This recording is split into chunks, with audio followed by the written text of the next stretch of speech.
Primeira pergunta com relação ao BRICS, ministro. Nós estamos vendo diversos países que são componentes do BRICS extremamente preparados. Tem sistemas de defesa, tem uma economia muito diversificada, tem sistemas de telecomunicações independentes, tem protocolos financeiros completamente independentes. E o Brasil não tem nada disso. No entanto, o Brasil é o único país deste conjunto que bravateia todos os planos futuros que o BRICS quer. Desdolarizar, ser inimigo dos Estados Unidos, fazer uma contraposição à hegemonia ocidental. Por que o Brasil está fazendo isso, sendo que o Brasil é o que mais vai perder caso os Estados Unidos tomem medidas, e é o que está acontecendo agora? Será que o Brasil está sendo usado como porta-voz dos outros governos? Gostaria de entender a sua posição, porque não faz sentido nenhum para o Brasil bravatear sem ter nenhum preparo. Até tentando ajudar aqui o governo e o senhor, certo? Se eu vou mudar de amizade, antes de mudar as amizades, do qual eu tenho muita dependência, eu vou criar independência e vínculos com outros, ou criar sistemas para me proteger dessa inimizade que vai vir. Mas não. Eu estou encarando uma inimizade de peito aberto, bravateando. Por quê? Queria entender a relação que o senhor tem e a dependência que o senhor tem dos outros governos componentes do BRICS para o senhor estar assumindo uma postura como essa, através do governo brasileiro. Bravateando, alardeando aqui uma inimizade profunda com os nossos parceiros comerciais tradicionais. Lembrando que não é só Estados Unidos. Tem a União Europeia nisso também. E a Argentina. Estamos falando aí entre os 5 maiores estão aí 3. Certo? Não é pouca coisa. Então, queria entender a posição do senhor com relação ao porquê o Brasil está sendo porta-voz, sem ter nenhum preparo e ter tudo a perder e nada a ganhar. Segundo item, ministro, com relação a Israel. Recentemente, o Brasil se retirou da Aliança Internacional da Memória do Holocausto. Então, o senhor mencionou que o senhor não reconhece governos, mas reconhece estados. Por que essa medida? Ou seja, o senhor não está reconhecendo que houve um holocausto na Segunda Guerra Mundial do povo judeu na Europa? É isso? É esse reconhecimento? Lembra, isso é um fato histórico. O senhor está negando que houve, de fato, genocídio do povo judeu? Então, queria entender o porquê sair dessa aliança, que meramente é uma propositura de memória. Faz parte até do próprio título aqui da instituição. E o povo judeu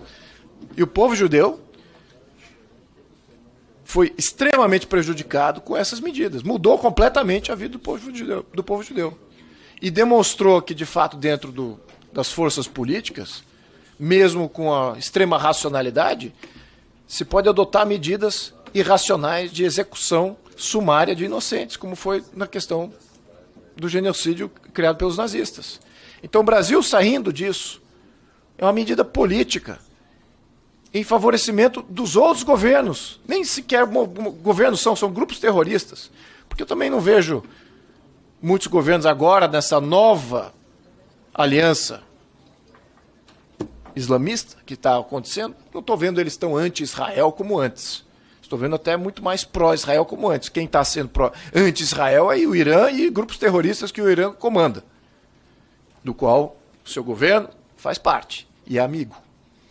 Então, pode ser por aí. Então, o senhor, de fato, está atendendo aqui os interesses de governos, certo? Saindo desse movimento, porque é simplesmente uma memória histórica, não é uma postulação futura. Então, eu queria entender a sua posição, por que está saindo dessa aliança.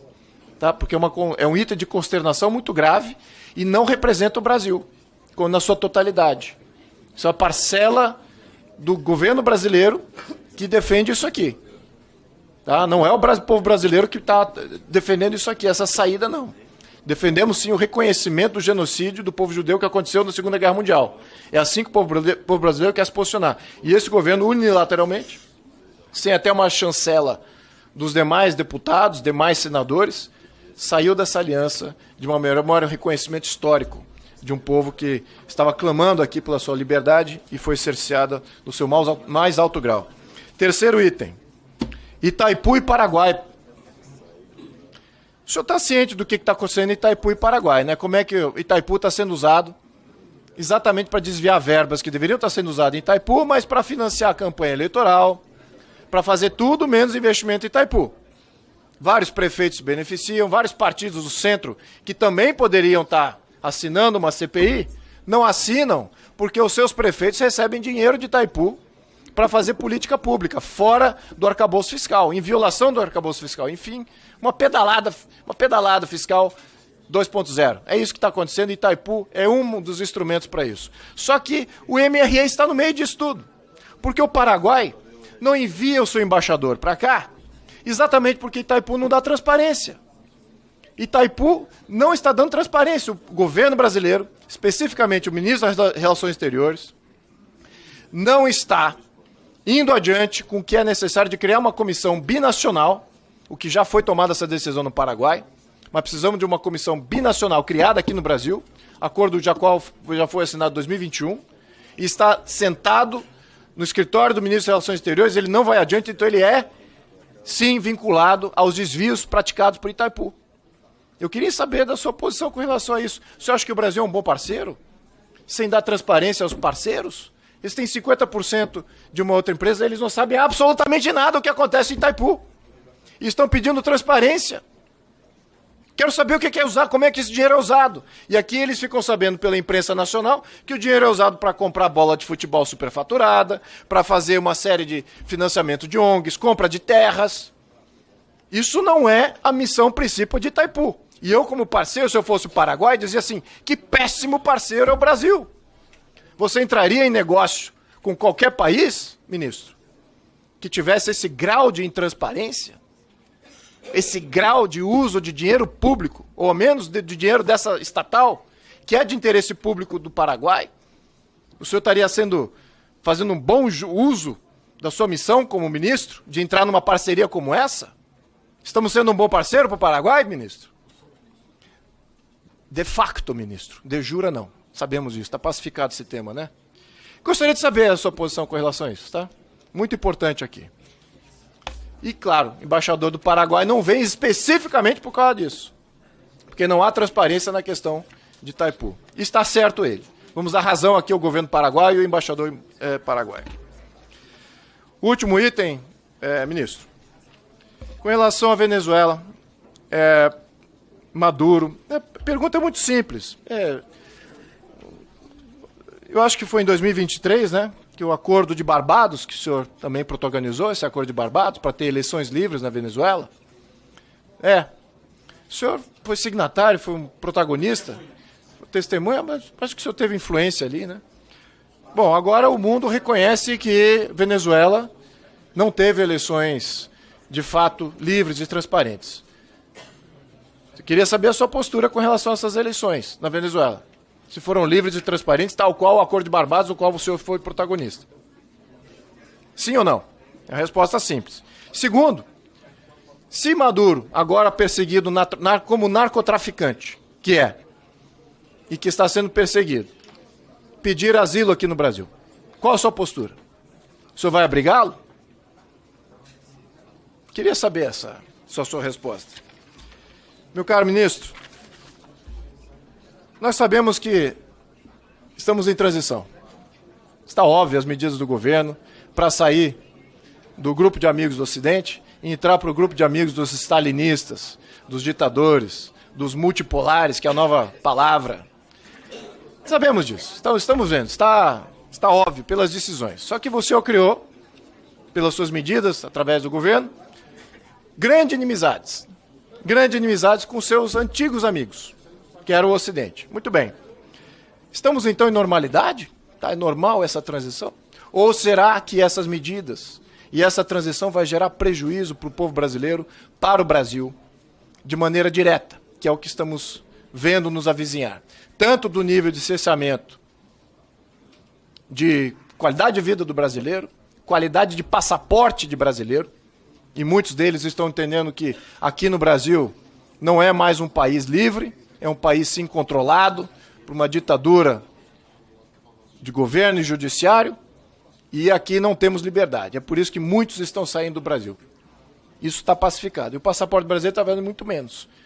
Essa que é a verdade. Pode até sofrer sanções exatamente de onde o brasileiro gostaria de ir. O brasileiro não quer ir para o meio da Ásia, Tajiquistão, Cazaquistão. Não é para lá que o brasileiro quer ir. Nem é a nossa zona de afinidade. Então está criando um prejuízo para o povo brasileiro, que gosta de conviver no Ocidente, tanto na região aqui latino-americana, Europa e Estados Unidos. Essa é a nossa esfera de convivência. E nessa esfera de convivência, todas essas medidas estão prejudicando a cidadania brasileira. Que eu gostaria de saber se o senhor está de acordo com esse prejuízo. Muito obrigado, presidente. Essas questões que dizem respeito a Itaipu, que foram levantadas pelo deputado Luiz Bragança, eu não sei nenhuma delas em detalhe. Eu acompanho, evidentemente, claro que é importante ter relações. Não, já fiz isso no passado, ter relações com o Paraguai, mas a amplitude dos temas diplomáticos é muito grande. É muito grande. Então, na realidade, o presidente me manda cuidar de alguns assuntos, algumas crises, alguns temas, como foi o da Venezuela em determinado momento, por isso eu fui a Barbados, mas quem conduz a política externa sob orientação do presidente é o ministro Mauro Vieira, e sobre isso não pode haver nenhuma dúvida. Não pode haver nenhuma dúvida. Talvez eu, pela minha idade, tenha mais liberdade de falar, um pouco menos cauteloso, e isso possa dar uma impressão falsa. Mas, obviamente, eu não posso concordar com nenhuma dessas questões. E sempre, em todos os assuntos, a nossa coordenação tem sido perfeita. Eu, na realidade, me sinto conselheiro do presidente e conselheiro do Mauro também, porque eu tenho 63 anos de ligação com a vida diplomática. Passei por vários governos, fui ministro do governo Itamar Franco, fui embaixador do presidente Fernando Henrique Cardoso, em postos cruciais. Então eu procuro defender o interesse do Brasil.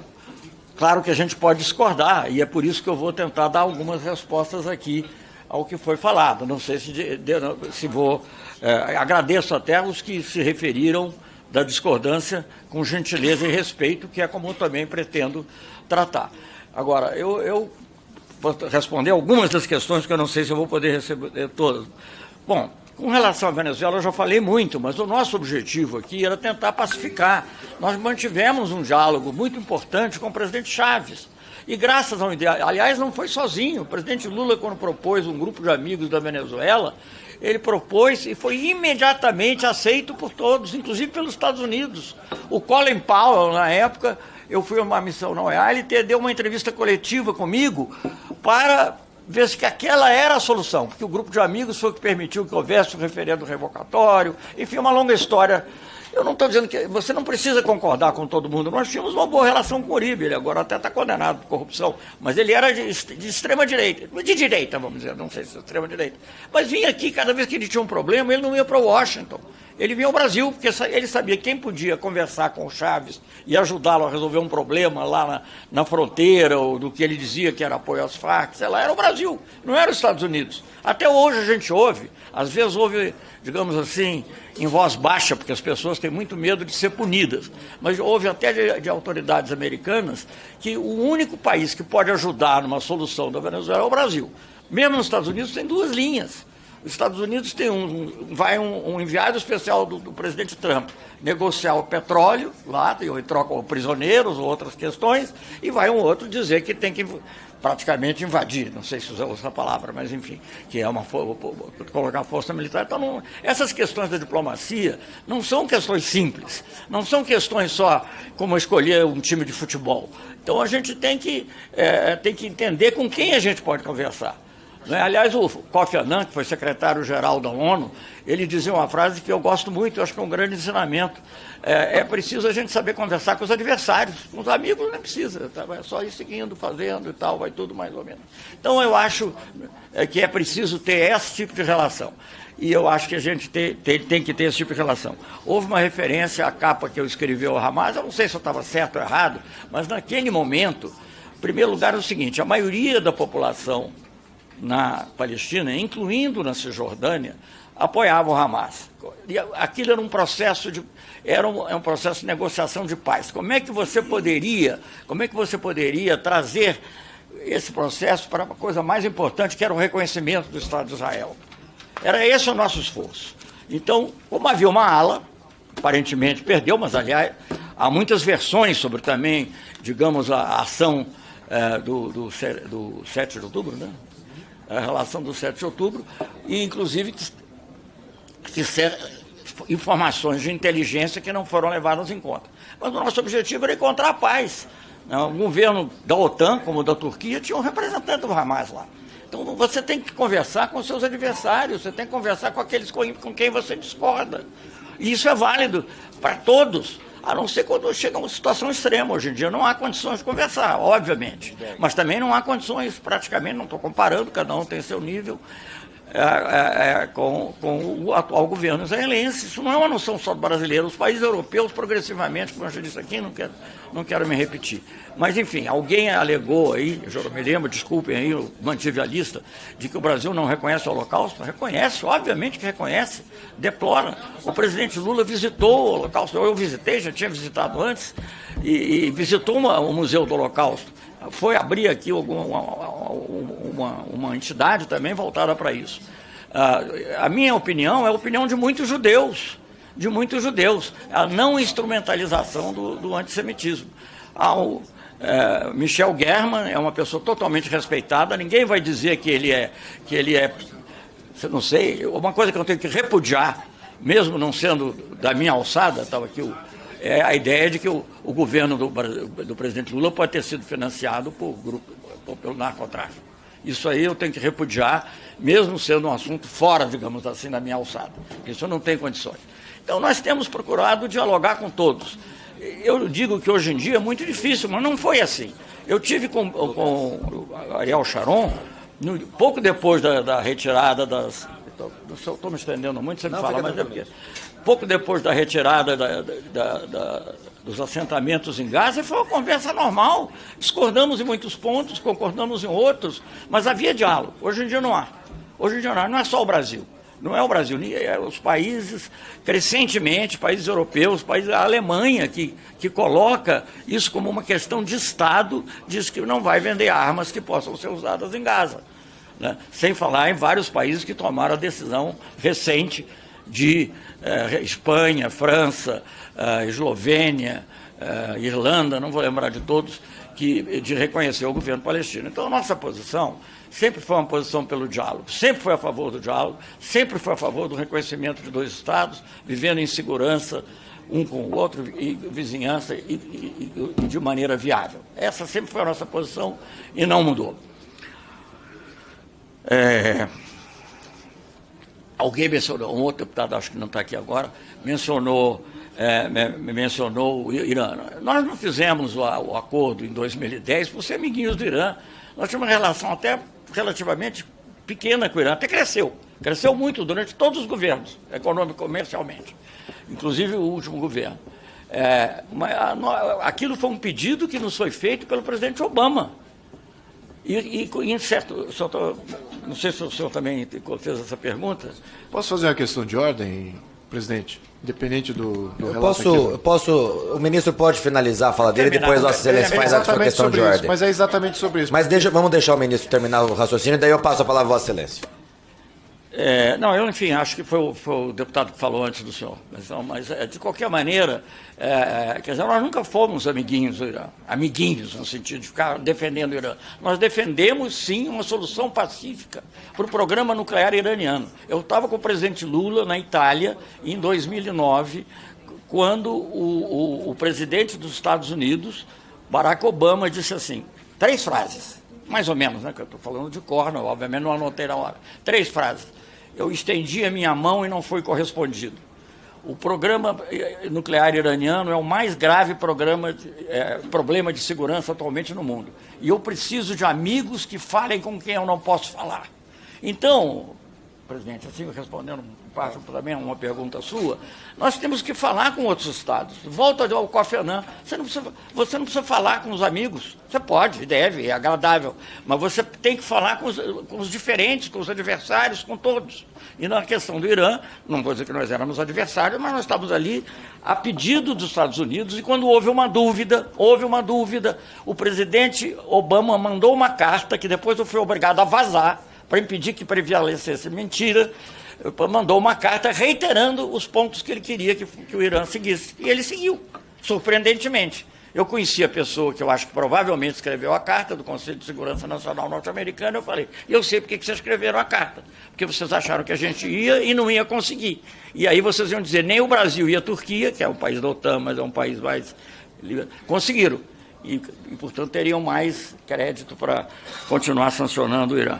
Bom, sobre os BRICS, eu não sei se entendi perfeitamente a natureza da questão, mas eu acho que alguém, não sei se foi o próprio deputado, falou que a diversificação era muito importante. Isso está ocorrendo. A mesma ação norte-americana há 25 anos atrás teria sido trágica para o Brasil. Não sei se essa vai ser ou não, eu acho que nós estamos vivendo um momento muito complexo mesmo. Mas teria sido trágica, porque era 25% das nossas exportações para os Estados Unidos. Hoje são 12%. É ruim, é mau, e atinge os plantadores de manga na Bahia, atinge certamente outros agricultores na Paraíba, como foi mencionado aqui, atinge o setor de máquinas em São Paulo, atinge. E nós temos que encontrar soluções para isso. Nós estamos, eu digo, o governo está muito dedicado a isso. Claro que aí não é a minha tarefa principal, mas, obviamente, tento acompanhar e ajudar no que eu posso. Agora, eu quero dizer uma coisa também que eu acho muito importante. Não é só uma questão de briga Brasil e Estados Unidos. Eu acho que o Brasil realmente é um caso singular, porque que eu saiba, o único em que abertamente é misturada a questão política com a questão de tarifa. Mais abertamente. Não estou dizendo que não haja outras motivações, mas é mais abertamente.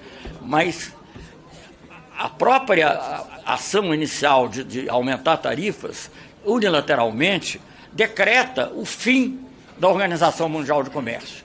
E o Brasil, que aliás foi muito convencido pelos próprios Estados Unidos e União Europeia de que a gente devia ter um papel construtivo, e tivemos na criação da Organização Mundial de Comércio, que é a sucessora do GATT, que é, digamos, criada uma criação norte-americana, né? O fim do sistema multilateral de comércio vai causar mal ao mundo inteiro. E se nós lermos a ordem executiva, não essa última sobre o Brasil, em que o ex-presidente é mencionado várias vezes, num assunto que não devia ser, que era um assunto de natureza comercial, mas a ordem executiva, a primeira, ele fala, não, isso não é só o presidente, são os técnicos. Precisamos voltar ao sistema dos anos 30, o sistema do entre-guerras, que todos concordam que só contribuiu a aumentar a depressão, a aprofundar a Grande Depressão e, de certa maneira, contribuiu para a Segunda Guerra Mundial. Então, eu acho que isso também é parte da nossa obrigação como cidadãos do mundo. Nós temos que defender o sistema multilateral. Nós não podemos dizer que o comércio internacional é só a lei do mais forte. Acho que nós não podemos aceitar isso. Agora, nós sempre procuramos negociar. Nunca houve nenhuma recusa. O ministro da Fazenda ligou para o secretário do Tesouro, marcou a ligação e foi tirada. Agora, foi cancelada por uma interferência externa. Então, não cabe a mim ficar fazendo julgamento sobre as pessoas. Mas não fomos nós que nos recusamos a conversar, de jeito nenhum. Agora, uma conversa presidencial tem que ser preparada. As coisas não começam com a conversa presidencial. A conversa presidencial é quando a coisa já está mais ou menos ajeitada, você tem que resolver alguns problemas. Pelo menos é assim na história. Da que eu conheço, da experiência que eu tive nesses 60 anos quase, ou mais, de diplomacia. Bom, eu já falei sobre a questão do Holocausto, concordo plenamente, só queria fazer um ponto. Não é uma organização internacional que tenha que vir ao Congresso, é uma instituição privada, e é uma instituição privada, então que o governo brasileiro passado aderiu, e como observador, e o nosso problema com o Instituto é a manipulação do conceito do antissemitismo. Aliás, essa não é uma opinião minha, é uma opinião de muitos intelectuais judeus, está na Declaração de Jerusalém de 21, e muito bem explicitada pelo professor Michel German, judeu ele próprio, professor de estudos judaicos. E eu tenho o maior respeito. Nós temos o presidente Lula, eu tenho o maior respeito. Então, isso não essa questão. Então, mas a manipulação do conceito é que não é possível. Você pode ser contra um Estado e não quer dizer que você seja contra uma etnia, uma cultura a quem nós tanto devemos.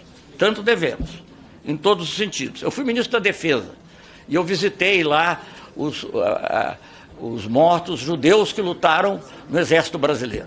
Não tem, para o Brasil não tem isso. Não tem, felizmente. Itaipu já lhe disse que eu tenho limitações para responder. Eu acho que a nossa relação com o Paraguai é uma relação muito complexa, tem uma história psicológica como nenhuma outra, né? Foi a guerra que o Brasil veio e ocupou, teve um governador, então é uma relação que exige muito cuidado, mas eu tenho certeza que a maneira como o ministro Mauro conduz, sob a orientação do presidente Lula, é a melhor possível. É a melhor possível. Venezuela, bom, Barbados, nós somos testemunhas na expectativa de poder ajudar que acontecesse. Eu estive no dia seguinte da eleição, eu acho que havia vários ex-ministros ou ex-presidentes e tal, mas na ativa eu era o único representante de um presidente diretamente para a eleição. Eu estive com o presidente Maduro, acompanhado pelo meu colega, e eu perguntei, mas as atas, presidente? E as atas? Depois de uma conversa longa, eu falei, e as atas? E ele disse, não, isso é uma questão de dias. Foi uma conversa.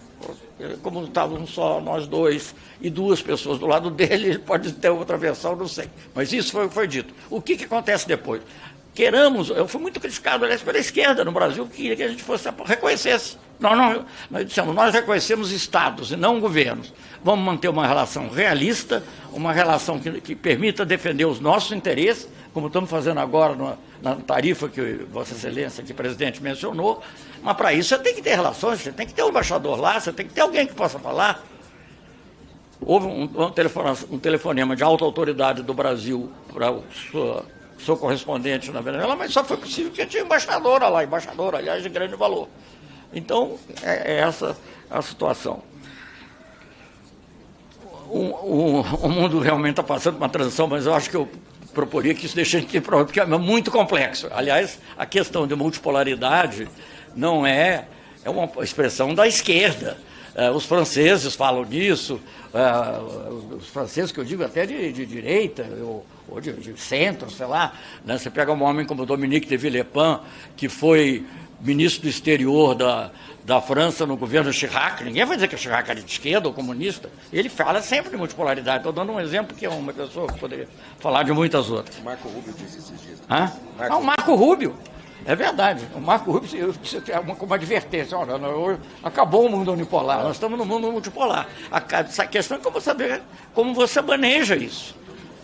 Não é fácil, não é simples. Nós não queríamos romper com os Estados Unidos, nós não tomamos uma ação hostil com os Estados Unidos. A 301, por exemplo, muita gente acha que talvez não devesse nem responder, porque aquilo é uma... Mas não, nós estamos fazendo uma coisa mais propícia ao diálogo que seja possível. Bom, eu não sei se eu paro... Só aqui as últimas colocações, eu mencionei a questão da... Não sei como é que é. Certamente há uma grande preocupação com a questão, entre outras, dos produtores de frutas, entre eles manga. Nós estamos procurando muitos outros mercados, aliás, o deputado mencionou isso, deputado, não só nos BRICS, não. O presidente foi ao Japão, foi ao Vietnã, vai estar convidado para a reunião da ASEAN, que é a mais importante, não tem nenhum país.